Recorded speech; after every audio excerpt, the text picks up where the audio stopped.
Shalom saudara sekalian, pada kesempatan kali ini kita akan membahas 3 pilar Pentakosta ketiga. Nah, salah satu karakteristik daripada umat Pentakosta adalah mereka menekankan akan tuntunan Tuhan di dalam kehidupan sehari-hari. Kalau bisa dibilang, suara hati umat Pentakosta itu mirip dengan doa Musa di dalam Keluaran 33 ayat yang ke-15. Jika engkau sendiri tidak membimbing kami, janganlah suruh kami berangkat dari sini. Kita sebagai umat Pentakosta juga menyerukan hadirat Tuhan yang terus-menerus menuntun dan membimbing kita. Sebagaimana Musa memerlukan tuntunan Tuhan dalam kesehariannya di Perjanjian Lama, kita juga melihat bagaimana gereja mula-mula dalam Perjanjian Baru melibatkan tuntunan Tuhan di dalam mengikuti kehendak dan rencana Tuhan. Di dalam Kisah Rasul pasal yang ke-15, kita melihat bagaimana gereja mula-mula menghadapi masalah ketika bangsa yang bukan Yahudi bertobat, menerima karunia keselamatan, menerima karunia Roh Kudus. Masalah timbul ketika beberapa orang Yahudi yang telah menjadi percaya berkata, orang-orang yang bukan Yahudi ini harus disunat, diwajibkan untuk mengikuti seluruh hukum Taurat.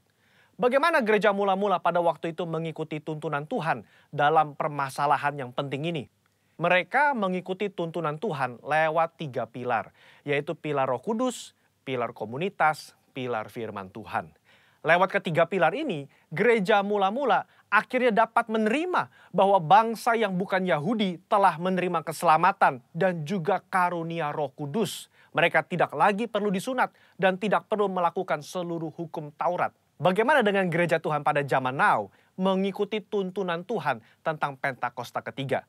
Kita pun mengikuti tuntunan Pentakosta ketiga menggunakan ketiga pilar ini. 3 pilar inilah yang menjadi acuan penafsiran orang Pentakosta. Mari kita simak bersama. Yang pertama, pilar Roh Kudus. Kita melihat bagaimana kuasa Roh Kudus di Pentakosta yang pertama itu luar biasa. Dalam Kisah Rasul pasal yang kedua, Petrus berkhotbah, 3.000 orang diselamatkan. Bahkan dalam waktu 100 tahun pertama, 70% dari dunia yang dikenal pada saat itu menjadi Kristen. Tetapi amanat agung belum tuntas. Roh Kudus terus berlanjut di Pentakosta yang kedua di Azusa Street, yang menghasilkan kira-kira 700 juta jiwa. Namun amanat agung juga belum selesai.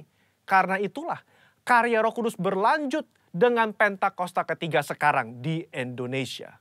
Pentakosta ketiga inilah yang akan menuntaskan amanat agung dan membawa penuaian jiwa yang terbesar dan terakhir sebelum Yesus datang kembali. Haleluya. Yang kedua, pilar komunitas orang percaya. Kita lihat bahwa tuntunan Pentakosta ketiga tidak diklaim seorang diri saja, melainkan telah didoakan, dikonfirmasi, disaksikan oleh kaum Pentakosta secara global yang diwakili oleh Empower 21. Kalau saudara ingat, di Empower 21, gembala sidang dan pembina kita menggaungkan visi Pentakosta ketiga di hadapan bangsa-bangsa. Mereka mengaminkan, menerima, mengkonfirmasi, membawa api Pentakosta ketiga kembali ke negara mereka. Pilar yang ketiga, pilar firman Tuhan. Tuntunan Pentakosta ketiga itu diawali ketika gembala sidang dan pembina kita mendapatkan firman Tuhan pada tahun 2009. Aku datang segera dari Wahyu 3:11 dan dari Yoel 2:28.